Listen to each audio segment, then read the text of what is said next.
say there's a very finite number of innovations which can truly change man's relationship with government and man's relationship with labor and man's relationship with other people. I mean, money is what everybody sacrifices all of their time for.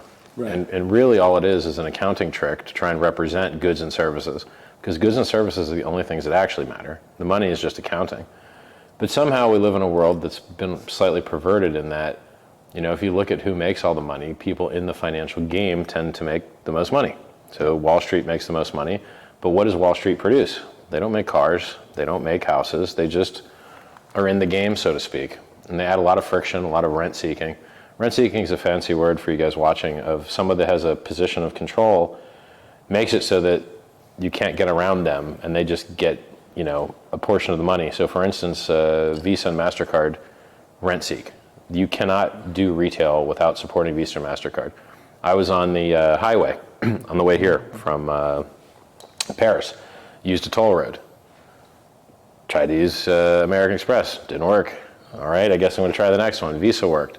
But here I am on, you know, a vital piece of infrastructure for the nation, and I'm having to play the, oh, which one of these rent-seeking companies will let me actually travel on this thing, right? Yeah. So it's not good that the entire GDP of the world at retail is taxed 1% to 2% by Visa and MasterCard, and slightly more by Amex, which is why many people don't take it, because they charge higher fees.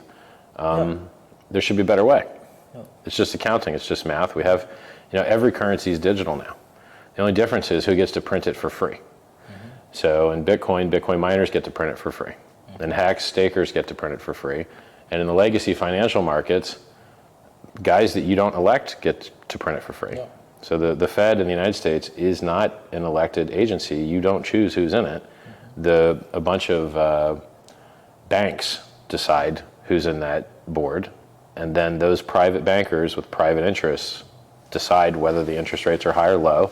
When you have artificially low interest rates, you get misinvestment and malinvestment, hunting for yield to try and stay alive in the face of inflation, where everything is more expensive every single day. So right now we're at all-time high prices in cryptocurrency, nearly. Hex, yes. Bitcoin and Ethereum, they had their highs about 6 months ago. Cars, houses, luxury goods. Luxury goods are sold out everywhere.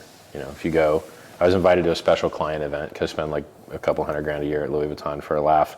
They invited me to a special event where they, you know, wanted to sell me $40,000 pool stick, $100,000 pool table, $50,000 box to hold like a flask of whiskey. It's pretty funny. I bought some of this crap. Like I bought what did I buy? I bought an 18,000 euro color changing bag with like fiber optic lights in it. About like a 2,500 euro speaker.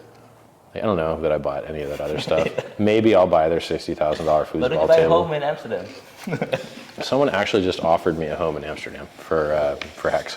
I don't know. I don't like selling Hex, so I'm probably going to say no. But someone literally messaged me last night and said, I'll give you my €2 million house in the Netherlands. It wasn't in Amsterdam, it was another part. You know, if you give me Hex, I'm like, I don't want to sell Hex, you know? But it was funny, like. I used to work for a fintech company, and this is a real story. We once had a guy who wanted to buy an airplane from Brazil. Oh. And he wanted to buy an airplane that was worth 800,000 euros. And he wanted to pay by credit card, I think by MasterCard. I almost dropped my drink. We wanted to set him up for 5% in transaction cost. Yep. 5% Yep. of 800,000 euros, that's 40,000. Yep. It's crazy. Yep. He could have done it with a cryptocurrency, Yep. with Bitcoin, for just a few USD. Well, the thing is, when you pay somebody with Visa or MasterCard, the retailer doesn't actually get that money. The retailer can lose the money. Yeah. So you can be paid it, and then you can get a charge back up to 6 months later, Yeah, and then lose the money. Yeah. And so this idea, you know, finality is a concept in consensus networks and in payment networks. If someone pays you in crypto, it's your money, usually. There's some fake cryptos out there, but in real cryptocurrency, Hex, Ethereum, Bitcoin, when someone pays you, it's yours, and there's no takebacks. But in credit cards, there's takebacks. In wire transfers, there's takebacks. So, so like ACH has the worst takebacks, and then wires has the least, and then credit cards. Actually, credit cards are even worse than ACH. Well, after 6 months with credit card, you're good, but with ACH, apparently you can debate it for years later, apparently. Oh, wow. Not an expert on it, but...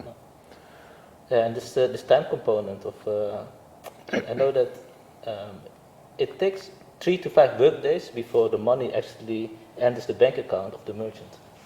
Right. 3 to 5 work days. In the weekend it doesn't work. Right. You have to wait 7 full days. Yeah.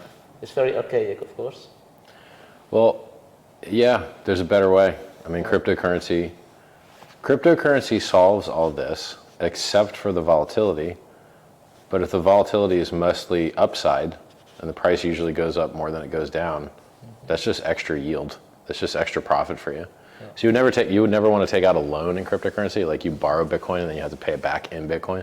You get annihilated because the price of the Bitcoin goes up, and then your loan, in effect, was a lot more expensive than you thought it would be. But there's certain innovations which solve even the volatility component. So now that stablecoins exist, you get the instant, irreversible settlement. But most stablecoins actually have counterparty risk. Like they can invalidate your coins at will. So the stablecoin company can just turn your coins off and be like, yeah, they don't work anymore. Some stablecoins don't have that. Like DAI doesn't have that, but USDC and USDT do have that. So you have to be careful. So can I ask you a question? Sure. It's a question about politics and cryptocurrency. Do you see a strategy for politics to embrace cryptocurrencies? Sure. What's the best way to go forward? Well, there's a couple answers to it. First, a lot of politicians are for sale. Now you say, well, are they? You're like, yeah, they need money to win elections, literally. And so the people that give them that money tend to get what they want more than the people that didn't give them that money. So if you become wealthy with cryptocurrency, then you can pay lobbyists or directly fund election campaigns to either influence those that are running and will be in power, or create new entrants that can become in power that have a similar political mindset to what you have. The problem with that is that every dollar that you put into someone else's political campaign is a dollar you didn't put into coins, and coins tend to do very well. And so unless you already have more money than you know what to do with, it could cost you a multiple of what you thought it would to participate in these type of lobbying campaigns.